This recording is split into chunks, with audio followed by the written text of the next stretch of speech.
दरअसल इस तरह की खबरें निकली कि सुब्रमण्यम स्वामी को जेएनयू की कमान सौंपी जा सकती है। उसके बाद से लगातार वो अपनी तरफ से कई तरह की टिप्पणियां करते रहे जो विवाद का विषय बनी। अगली खबर का रुख करते हैं। हर साल की तरह इस बार भी पाकिस्तान संयुक्त राष्ट्र में अपने झूठ का पुलिंदा लेकर पहुंचा, लेकिन उसके झूठ की दोनों गठरियों को भारत ने दुनिया के सामने खोल कर रख दिया। पाकिस्तान ने संयुक्त राष्ट्र से पहला झूठ बोला कि हिंदुस्तान बातचीत से भाग रहा है। दूसरा झूठ बोला कि नियंत्रण रेखा पर वो पक्की दीवार बना रहा है। बस भारत ने उसकी कलई खोल दी। सरताज साहब, कोई उम्मीद है मुलाकात होने की? अभी फिलहाल कोई ऐसा प्लान नहीं है सर। न्यूयॉर्क में आज तक के कैमरे की जद में सरताज अजीज आए। हमने बातचीत के बारे में पूछा तो वो एक बार फिर गेंद भारत के पाले में डालकर चलते बने। पाकिस्तान की पुरानी फितरत है, बातचीत से बचने की फितरत। अभी फिलहाल कोई ऐसा प्लान नहीं है। अमन की बात करो तो कश्मीर का मुद्दा उछालने की फितरत। जरा याद कीजिए, ये वही सरताज अजीज हैं जिन्होंने भारत दौरे से पहले कश्मीर पर बातचीत की शर्त थोपकर रिश्ते सुधारने की बड़ी कोशिश को मटियामेट कर दिया था। वो नॉर्मलाइजेशन अगर पाकिस्तान के साथ करना चाहते हैं तो अपने टर्म्स पे करना चाहते हैं, और उन टर्म्स में मेरा ख्याल है सबसे अहम नुकता यही है कि जी कश्मीर के बारे में बात ना करें या उसको भूल जाएं या उसको डीएम्फसाइज करें। कि हिंदुस्तान को बहुत जल्दी एहसास हो जाएगा उनका ये जो इरादा है कि अपने टर्म्स पर और कश्मीर को फरामोश करके कोई ना कोई नॉर्मलाइजेशन से बढ़ा जाए, वो मुमकिन नहीं। सरताज अजीज न्यूयॉर्क में है। प्रधानमंत्री नवाज शरीफ भी न्यूयॉर्क में है। नरेंद्र मोदी और नवाज दोनों एक ही होटल में हैं, लेकिन पाकिस्तान वहां भी कश्मीर की नई साजिश रचने लगा है। पाकिस्तान ने संयुक्त राष्ट्र संघ को 2 चिट्ठी लिखी है। दोनों चिट्ठियां संयुक्त राष्ट्र में पाकिस्तान के दूत मलिहा लोधी ने लिखी है। पाक की पहली चिट्ठी तारीख 4 सितंबर, आरोप भारत बातचीत से भाग रहा है। जी हां, पाकिस्तान का आरोप है कि भारत द्विपक्षीय बातचीत से भाग रहा है। इस सरासर सफेद झूठ का क्या जवाब दिया जाए, जबकि पूरी दुनिया ने देखा कि बीएसएफ और पाक रेंजर्स के बीच बाकायदा बैठक हो चुकी है। The letter dated the 4th of September stated that there was no bilateral dialogue. Well, after that, the BSF and the Pak Rangers have already met. So I think that letter itself has contradicted itself. That there is no dialogue, there has been a dialogue. Pakistan की दूसरी चिट्ठी यानी 9 सितंबर की चिट्ठी में एक और सफेद झूठ दर्ज है। इस चिट्ठी में पाकिस्तान का आरोप है कि भारत एलओसी पर पक्की दीवार बनाने की योजना बना रहा है। पाक का दावा है कि ये दीवार 10 मीटर ऊंची और 125 फीट चौड़ी होगी। I thank you. पाक ने झूठ का पूरा पुलिंदा संयुक्त राष्ट्र के सामने रखा है, लेकिन उसके इस आरोप के पीछे का सच क्या है, ये भारत ने दुनिया को बता दिया है।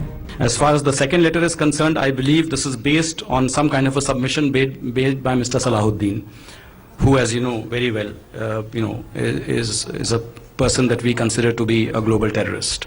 So, at the appropriate time, we will respond to this. Pakistan की पुरानी आदत बन चुकी है हर साल संयुक्त राष्ट्र महासभा में कश्मीर का राग अलापना। पिछले कुछ महीनों से लगातार सरताज अजीज कभी यूएन को चिट्ठियां लिखते हैं, तो अब पिछले महीने 2 चिट्ठियां लिखी मलिहा लोधी ने, जो कि यूएन में पाक की स्थायी मिशन में राजदूत हैं। लेकिन ये चिट्ठियां खुद इस्लामाबाद को ही कटघरे में खड़ा कर रही हैं और भारत सवाल पूछ रहा है कि कैसे मुमकिन है कि एक कूटनीतिज्ञ की चिट्ठी में जो शब्द शामिल हैं वो दरअसल आतंकी सैयद सलाउद्दीन के भाषण सा सुनाई दे। भारत ने पाकिस्तान के सफेद झूठ की धज्जियां उड़ाने की तैयारी कर ली, लेकिन उम्मीद यही है कि शायद संयुक्त राष्ट्र संघ ही पाकिस्तान की शिकायती चिट्ठियों को तवज्जो न दे। न्यूयॉर्क में स्मिता शर्मा के साथ आज तक ब्यूरो।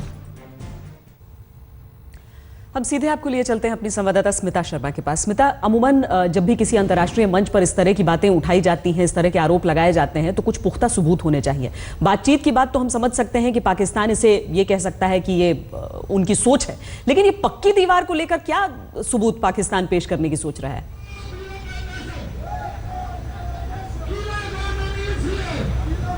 देखिए, ये दरअसल सैयद सलाउद्दीन, जो कि यूनाइटेड जिहाद काउंसिल का मुखिया है, उसने एक भाषण दिया था जिसमें उसने कहा था कि भारत जो है कश्मीर की पानी को चोरी करने की कोशिश कर रहा है, कश्मीर को पानी से जो है अलग करने की कोशिश कर रहा है, और उसी के संदर्भ में ये भी कहा था कि वो पक्के एम्बैंकमेंट्स बना रहा है ताकि लोगों को एक तरीके से कंटेन किया जाए किन्हीं क्षेत्रों के अंदर में। तो ये बड़ी दिलचस्प बात है कि जिन बातों का जिक्र सैयद सलाउद्दीन के इस भाषण में किया गया था वही हवाला दिया जाता है खुद पाकिस्तान की जो राजदूत हैं यहाँ संयुक्त राष्ट्र में पाकिस्तान के स्थायी मिशन में मलिहा लोधी की चिट्ठी में।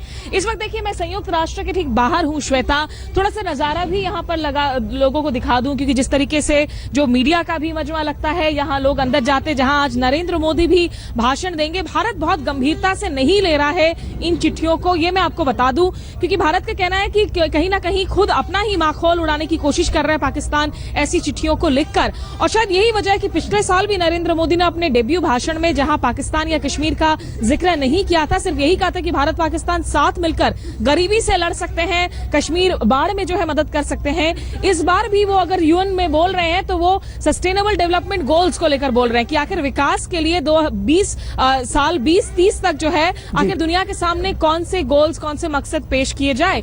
तो वो पाकिस्तान को कटघरे में खड़ा करने वाली बातें नहीं कर रहे हैं। नवाज शरीफ जो कुछ कहेंगे कश्मीर को लेकर या पाकिस्तान को लेकर 30 तारीख को, उसका जवाब दरअसल सुषमा स्वराज देंगी महासभा में 1 अक्टूबर को अपने जवाब में। श्वेता जी, बहुत शुक्रिया स्मिता इस पूरी बातचीत के लिए। हमारी संवाददाता हमें न्यूयॉर्क से जानकारी दे रही थी और लगातार हमारी ये कवरेज बनी भी रहेगी। प्रधानमंत्री नरेंद्र मोदी के नाम का डंका अमेरिका में बज रहा है। सिर्फ अमेरिकी राष्ट्रपति बराक ओबामा ही उनके मुरीद नहीं हैं, बल्कि कारोबार की दुनिया भी उनका लोहा मान रही है। मीडिया मोगल रूपर्ट मर्डॉक ने तो यहां तक कह दिया है कि मोदी हिंदुस्तान के सर्वश्रेष्ठ प्रधानमंत्री हैं।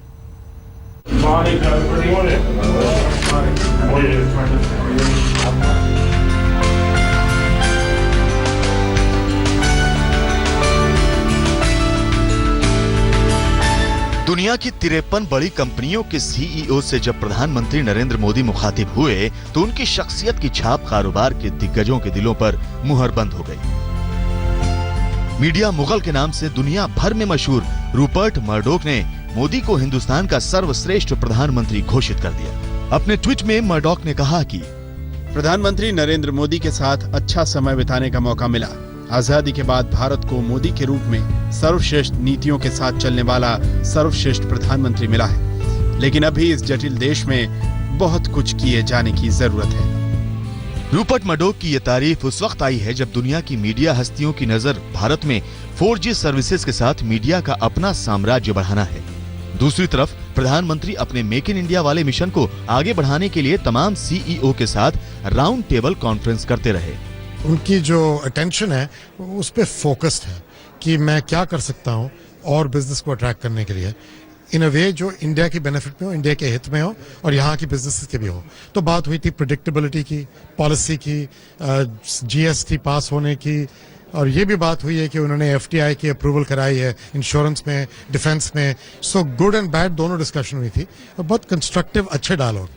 प्रधानमंत्री ने बैठक के बाद ट्वीट किया कि वित्तीय क्षेत्र के सीईओ के साथ आर्थिक मुद्दे पर हुई बातचीत बहुत अच्छी रही। उन सीईओ से कहा है कि वो भारत में निवेश करें। प्रधानमंत्री ने कारोबार की उस महफिल में अपना ये लक्ष्य भी साफ कर दिया कि अगले 7 साल में वो 5 करोड़ नए घर बनाएंगे, 6 लाख गाँव तक वो ब्रॉडबैंड कनेक्टिविटी पहुँचाएंगे, रेलवे की क्षमता को 2 गुनी करेंगे।